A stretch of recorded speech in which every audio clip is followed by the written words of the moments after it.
you need more food outside school hours, we tell you where you can find some. How can Harvest help you? Getting ready for life after high school, we look at an important program. The volleyball team wraps up its regular season. And are you smarter than Senor? Hi, I'm Jason Lopez Martinez. And I'm Courtney Thorstensen, and you're watching Eagle Zone. According to the U.S. Agriculture Department, a majority of American households are food secure, but not all, and the need for food assistance has increased, along with inflation. Eagle Zone's Braden Lynn talks with an organization seeing an increase in demand, and he explains where you can go for food if you need it. Braden? The Salvation Army not only helps with school essentials, they also have many different ways families and students can get food. Sure, we have a lot of different food programs. Of course, we provide food pantry, which provides about a week of food to a family in need. We also have a free food table, which you can see behind me. That's out every day during our work hours. The Salvation Army doesn't just give out food to families. There's also a choice for students to come in or pick it up at their campus. We also have a college day or student day on Wednesday afternoons from 1 p.m. to 5 p.m.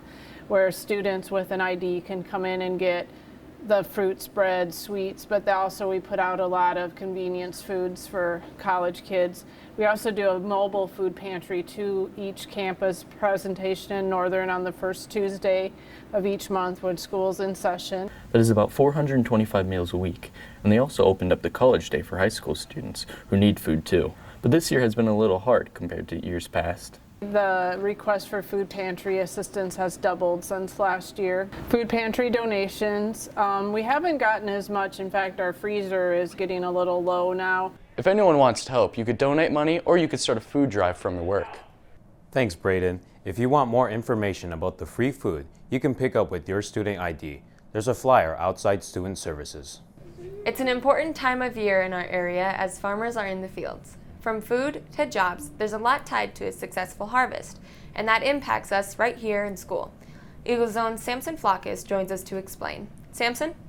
It's that time of year again, harvest season. If you live in town, you might not think that applies to you. We talked to local farmer Craig Schauneman, who tells us it does. You know, we're fortunate right here in Brown County this year. You know, there's areas of the state that are not as fortunate. You go to the southern part of the state, you go down, you get south of Mitchell, Parkston, all the way down to Yankton across the southern border. They're dry. They're not having a good year. Weather around Aberdeen has been ideal for farmers this year. But why should the average person care about farming? It may have more effect than you know. Well, one, ag is the #1 industry in South Dakota. So it generates the overall economy. Junior Bryce Beetlesbacher agrees. He works on a cow farm by Chelsea. Without farms, you don't got food. There's a lot of stuff that's made from animals. I mean, also, corn, soybeans, things like that. Using your food, dude. You want to go hungry? I didn't think so. But it's not only your food, it's also your finances. People may not think of it, but whether it's the equipment dealer, whether it's the seed dealer, the feed dealer, your co-op, Web Water, we use we're a high input industry, so we consume a lot of products and need a lot of services. So, we provide a lot of jobs. The second largest industry in South Dakota is tourism. We'll have some stories on that coming up soon. Thanks, Samson. Taxes paid on farmland and other property in the area combine with sales taxes to help fund schools. Classes at the high school are helping spruce up the place. Some classes have taken time for service projects around the school. That's included cleaning inside and outside the building. This comes after custodians brought attention to trash lying around outside Central. We have more students back from their state events, but this time it's music instead of sports. The names you see on your screen took part in all-state orchestra and chorus. They joined others from across South Dakota performing in Sioux Falls over the weekend. Central sent 5 orchestra students and 5 chorus quartets to All-State. Musicians spent Friday and Saturday rehearsing before a Saturday night concert in the Sanford Premier Center. There are a lot of programs in school that help prepare students for life after graduation. Ethan Stockert has covered some of the options that help students who are learning life skills. He joins us to explain another step in the process. Ethan? TLC2 is teaching students. Students in TLC2 are working on different transition activities. So we do a lot of cooking, volunteering, some cleaning. How to be a good employee, different employment skills such as job independence, basic job skills, things like that, and just how to be an adult.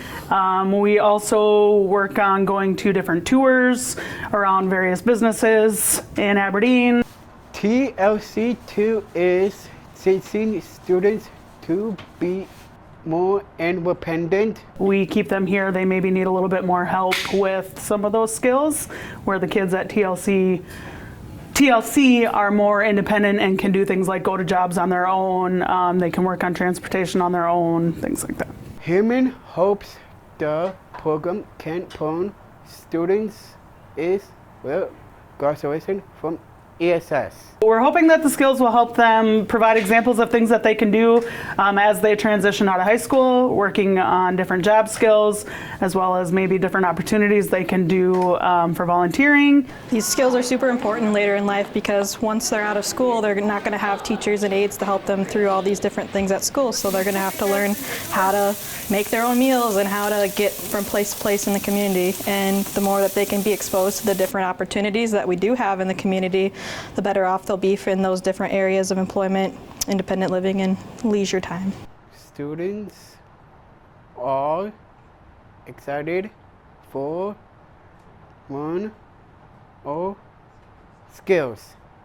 Thanks, Ethan. We'll be right back after these messages created by media production students.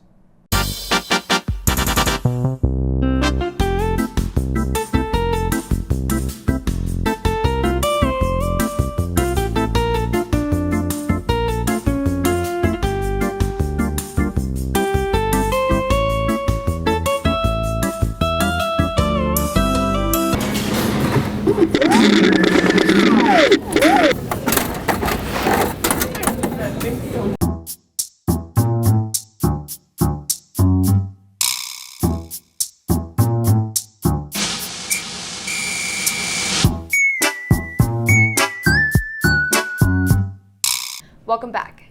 We have fewer sporting events this week, but the games played are big ones. Eagle Zone's Cooper Eisenbeis joins us with the look at sports. Cooper? Courtney, the football players are heading back to the semifinals. This comes after a big home playoff win against Spearfish. We start with the very first play of the game. Spearfish with the ball, but not for long. Senior Aiden Hyman picks the ball off and returns it for 20 yards to put the offense up in a good position. That sets up the Carson Sartor run. He powers through the line and puts the Eagles up by a touchdown. Ahead to the second. Eagles up by 13, threatening again. This time it's Dustin Hermanson with the quarterback keeper. Eagles up by 3 touchdowns heading into the half. Now to the third quarter. Spearfish trying to get some yards through the air, but Golden Eagles senior Cole Arts comes away with the pick and make that a pick 6 as he runs it back for the touchdown. The Eagles win this one 34-7. The team will play in the semifinal game Friday the 4th at 7 o'clock NT. The volleyball team is finally back home this week after a string of away games. It has its final home regular season match on Thursday the 3rd. Eagle Zone's Courtney Thorstensen talks with its team about the season. The volleyball team is setting itself up to succeed through the season, despite being in what Coach Jackie Bendinago calls a tough class. So the challenge is always AA volleyball is very good. So if we don't play well, it probably won't turn out very well for us. So we just have to go prepared into every single match. And that's something we really focus on in practice. Is focus match. With 2 new defensive players, a new setter, and a couple new hitters, Bendinago likes the balance she sees and feels like the team plays at a high level. We're just looking forward to competing every time we go out and just having some great matches. And we just want to be a big part of that and compete and hopefully come out on top.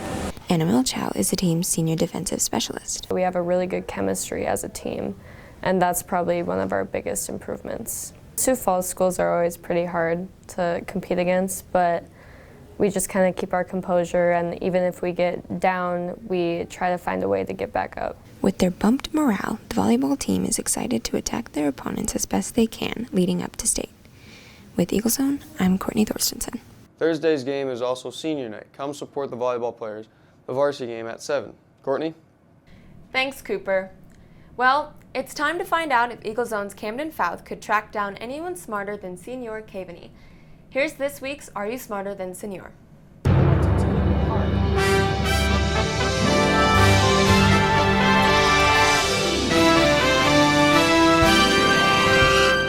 Welcome back to another show of Are You Smarter Than Senor? Let's meet our contestants.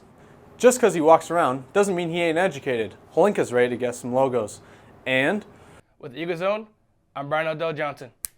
Last time, Senor obliterated the competition with his knowledge on country flags. This time we went away from a school-related topic and we quizzed our contestants on how well they know logos. We interviewed the answer key before we quizzed him about his competence in a non-related school subject. So, knowing this quiz is not school-related this time, how are you feeling right now? Not very confident at all. So your logo skills, how are they right now? I probably know like the most common ones, but obscure ones I'd lose, hands down. Shocking response from Senor, as his confidence is low, but hopefully our other contestants have high hopes. We start off with a well-known logo around the Midwest. Okay, that's John Deere. What's John Deere? John Deere. Everyone starts off on a great note. Next, we find out how well they know a popular TV network. I'm trying to remember which station it is. NBC. NBC? NBC News. Still perfect from all contestants. Now we move on to a luxury fashion brand.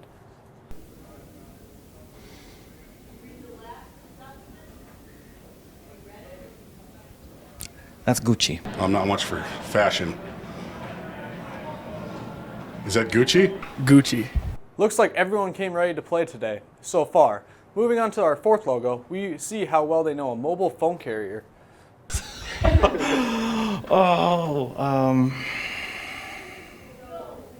AT&T? AT&T? AT&T. After 4 logos, we are nothing but perfect so far from everyone. Next, we stick to a phone-related logo. Android. I got time here. Give me a second here. There's no time limit here. Shoot. What is Android? Is that Android? Wow. I'm amazed by our competitors with the answer key. We have one final logo, and now we will see how well they know their automakers. Oh, I suck at cars. Lexus? I never would have thought this day would come, but Holinka or Brian have a chance to beat the human answer key. It's not Toyota. It's definitely a vehicle company. It's not Honda. Oh man, this one is hard. I'm gonna go look in the parking lot after this here. No hints? New Amsterdam. New Amsterdam? Mazda. Let's go! 7 out of 7. Come on, man! I don't know if you guys see that or what that says. See the greatest of all time. When you're built different like me, that's what I mean. You get awards like these. And, I beat Cavani, and everyone's like, "Oh, maybe he wouldn't have known this or known that." That's an excuse. That guy knows everything, and me to be the first person ever to beat him, it's just great. So I'll let you guys look at the award one more time. Yeah, get like me, I guess. This would be one of the greatest days of Brian's life, and will go down in history. But we had to hear from what once was a human answer key after Cavani's first L in his career. After Brian shocked the nation, and you just took your first L, how are you feeling? Not too good. I feel like my throne has been wrongfully usurped from me. As he is not handling his first loss very well, his reputation also has taken hit. I also asked him a very important question. Oh, certainly not. I've been disgraced. I can't show my face in the halls anymore. I hang it in shame. So, yeah, my reputation's been heavily tarnished. So, one more. This is a very important question. Are you still willing to participate in Are You Smarter Than Senor, or is this the final ever show? Oh no, I must defend my rightful place on the throne. Like, I must banish all pretenders who would take my title, my rightful title from me. So, yes, I will be back to defend it. There will be plenty of more entertainment coming in the future. Signing off as your host of Are You Smarter Than Senor, I'm Camden Fouth. Thanks, Camden. That's all for this episode of Eagle Zone. You can always watch our stories by scrolling down to the Eagle Zone section of the school district website. That's aberdeen.k12.sd.us. And there's a new episode of Eagle Zone Live with Brian Johnson, so make sure to check it out. With Eagle Zone, it's your boy, Jason Lopez Martinez. And I'm Courtney Thorstensen. See you next week.